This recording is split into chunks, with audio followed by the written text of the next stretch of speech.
Okay, sorry about that. It cut off, and I hope it went all the way to the end of chapter 16 because my phone ran out of room. I had to delete some videos. And since that time, I've been joined by a few. Now I've got 2 doodles here. Hey, Sophie, quit chewing on yourself. Sophie, Maisie, say hi to everybody. So they're along for the ride. Uh-oh, now I got to get y'all even again. There you go. All right, so chapter 17. That night after supper, Pinky locked herself in her room with her library books.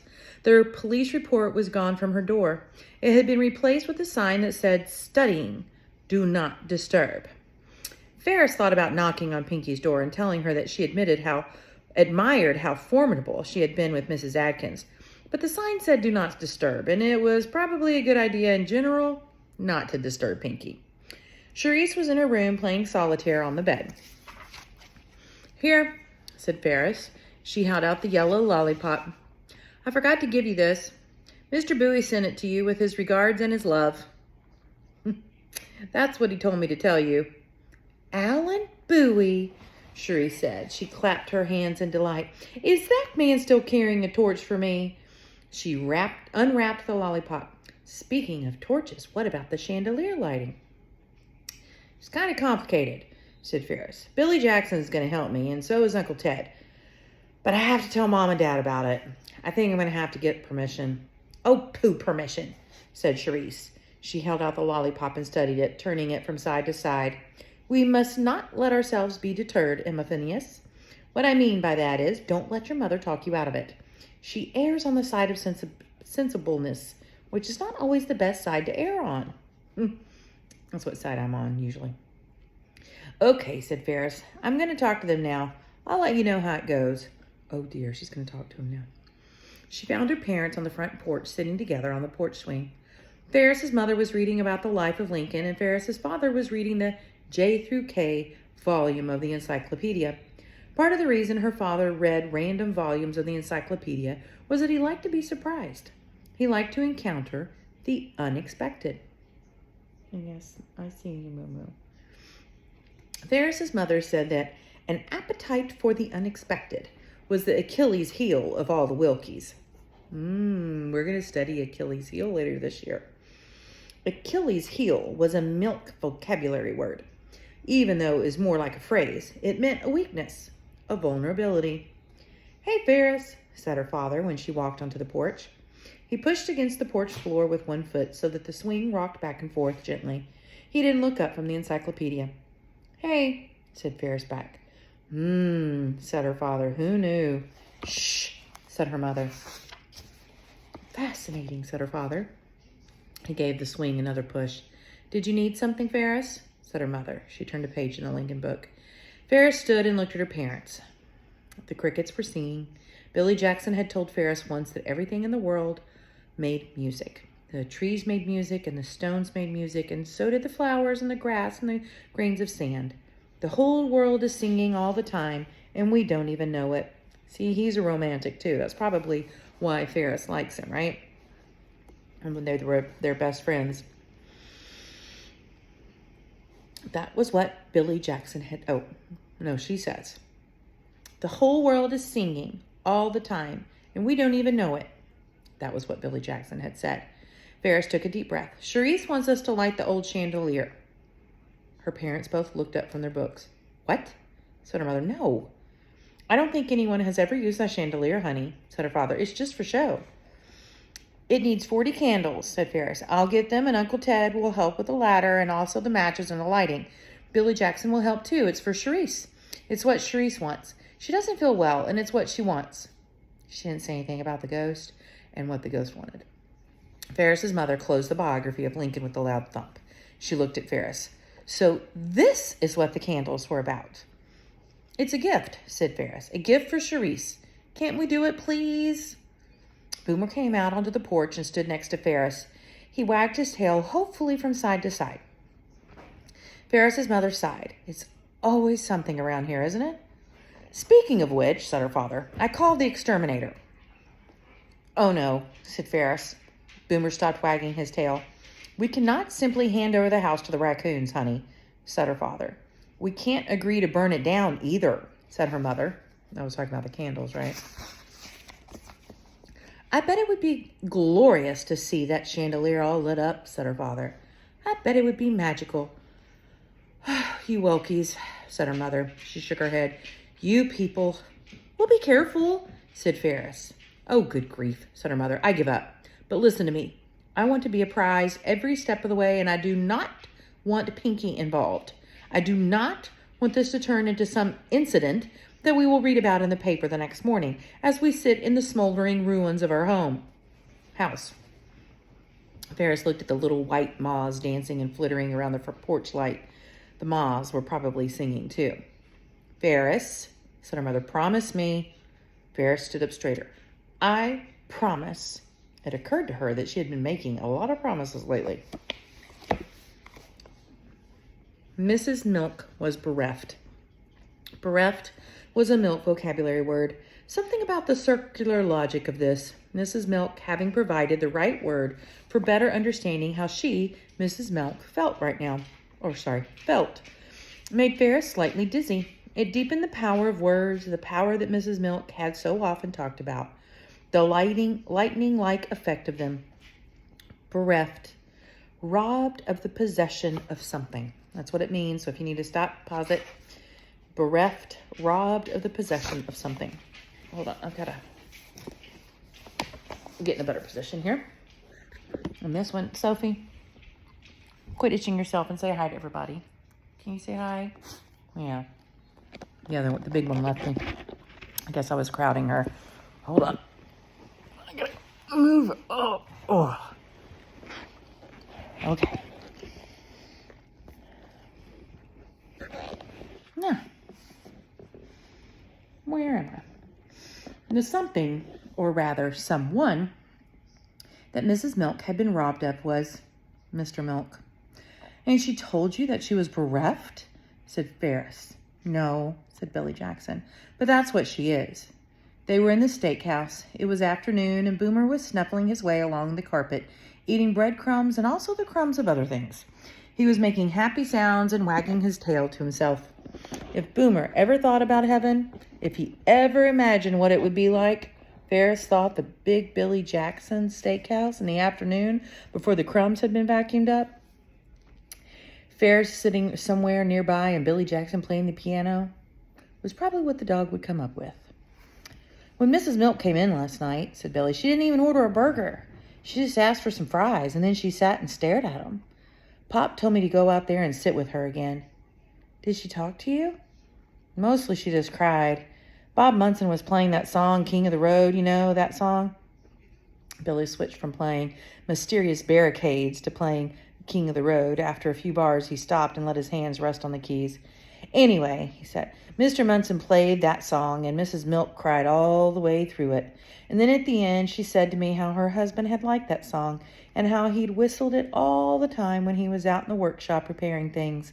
And then she said how futile it was to bother repairing things in this hopelessly broken world. Ferris's mother had shown her the obituary in the paper that morning. There was a picture of Mr. Milk. He had on horn-rimmed glasses and a string tie, and it said below the picture that he liked fishing and had fought in the European theater in World War II, and that he was survived by his children, Pete and Nancy, and his wife of 36 years, Imogene. Imogene. Mrs. Milk's first name was Imogene. It made Ferris's heart hurt. Sitting at the kitchen table, looking at the obituary, Ferris had told her mother how Mrs. Milk had come into the steakhouse and ordered a hamburger and eaten it with a knife and fork, and cried, and how Billy Jackson sat with her, and how Mrs. Milk had not spoken at all. Mrs. Milk, who loved words so much, had been rendered mute. Mute means not able to talk, which she could talk, but she just wasn't talking right. She was too sad. Grief does that, said her mother. Does what? Said Ferris. Takes away your words, said her mother. At least for a while, it takes everything away. But who would Mrs. Milk be without words? How could she even continue to be Mrs. Milk? Bereft, Ferris had said to Billy Jackson. It's a lonely word. It makes me think of a raft that has floated out to sea. Yeah, said Billy Jackson. A raft where you're the only one on it. He started playing Mysterious Barricades again. I've got money for the candles, said Ferris. Cherise gave it to me. I figured that we can go to Furnace Dime. Yes, said Billy. He kept playing. His face looked serious, thoughtful. And Ferris, watching him, heard Uncle Ted saying, More light. More light is good. Furnace Dime was downtown next to Shirley Curl. The inside of the store smelled like mothballs and grilled cheese because Miss Furnace made grilled cheese sandwiches on a small griddle and sold them for 50 cents. You could sit at a little counter in Furnace Dime and eat your grilled cheese and drink a cup of coffee and look out at Main Street. The day Pinky was born, Ferris and her father had come to the dime store and had grilled cheese sandwiches and looked out the window together. Now you're a big sister, her father had said. You have someone who will love you and look up to you. You have gained a lifetime companion. You have waded deeper into the river of life. Her father had let her take a sip of coffee from his cup, and Miss Furnace had told him that children shouldn't drink coffee because it stunted their growth. It would be impossible to stunt the growth of this child, said Ferris's father. She has a sister. Together they will grow and flourish. That was what her father had said to Miss Furnace about Ferris and Pinky on the day that Pinky was born. It made Ferris happy to remember it. It also made her wish that Pinky was the kind of person who was less interested in deadly snakes and more interested in growing and flourishing. What do you children want? Said Miss Furnace when Ferris and Billy Jackson walked into the store. Cherise had told Ferris that the chandelier required tapered candles. We need taper candles, said Ferris. Taper candles, said Miss Furnace. What would a child like you possibly want with taper candles? It's for a chandelier, said Billy Jackson. A chandelier at that steakhouse? Said Miss Furnace in a tone of outraged disbelief. It's for a chandelier at my house, said Ferris. Huh, said Miss Furnace. She stared hard at Ferris. You're Cherise Wilkie's granddaughter. Yes, ma'am, said Ferris. Shirley Wilkie is your aunt? Said Miss Furnace. Yes, ma'am, said Ferris again. Did she do that to your hair? Said Miss Furnace. That's rude. There has been so much going on, failing hearts and talking ghosts, dead husbands and stolen pliers, police reports and attempted bank robberies, that Ferris had forgotten about her hair. She put a hand up and touched her frizzy strangeness. Yes, ma'am, she said. She did. It looks ridiculous, said Miss Furnace. She's not nice. Ma'am, said Billy Jackson in an extremely polite voice. What we need is 40 taper candles. No one needs 40 taper candles, said Miss Furnace. We do, said Ferris. Cherise does. Cherise, said Miss Furnace. She said the name the way a snake might say it if a snake owned a dime store and could speak. You may tell Cherise that the world, much as she supposes it to be, is not her oyster. Okay, said Ferris, even though she wasn't sure what Miss Furnace was talking about. Ferris's father had said to her that day 6 years ago, when they sat eating their grilled cheese sandwiches in Furnace Dime, that there were some people who were reluctant to step in the great river of life. He nodded in the direction of Miss Furnace. These people, he said, are afraid to love. Loving someone takes a whole lot of courage. Some people just aren't up to the task. Ma'am, said Billy Jackson in his most gentle voice, do you have taper candles? Outside the store, Boomer barked several sharp, commanding barks in a row that seemed to say, Give them the candles. Perhaps, sniffed Edna Furnace. Perhaps I do. Chapter 19.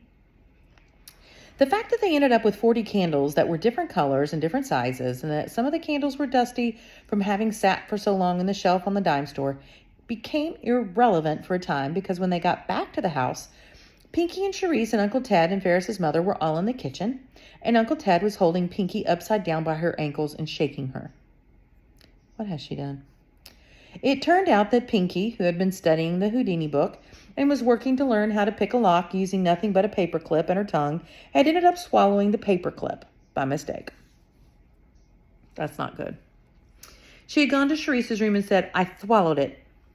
Darling, Cherise said to Ferris later on, I'm ashamed to say that at first I mistook your sister for the ghost.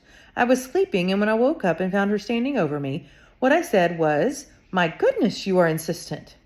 a sentiment which happily applies to Pinky as well as the ghost. When Charisse understood what was going on, when she figured out that Pinky wasn't a ghost and that she had swallowed something she shouldn't have swallowed, Charisse ran downstairs, pushing Pinky in front of her and shouting, "Help, help, the child is choking to death." Uncle Ted had come running up the stairs from the basement and picked up Pinky and held her upside down and started to shake her. Which was when Ferris and Billy Jackson and Boomer arrived. I don't think you're supposed to hang kids upside... Maisie, don't lick my cup. I don't think you're supposed to shake kids upside down, are you? Charisse was sitting at the yellow table. "Hello, darling," she said when they walked in. "We're having a crisis." Pinky had her arms crossed over her chest, even upside down with a paperclip stuck somewhere inside of her. She managed to look, I'm going to mispronounce it, insouciant. Absolutely unconcerned, indifferent. So grab your paper. Page 136. Insouciant, absolutely unconcerned, indifferent. "It's not working," Pinky said as Uncle Ted continued to shake her. "I don't believe this," said Ferris's mother. "How does someone swallow a paperclip by mistake?"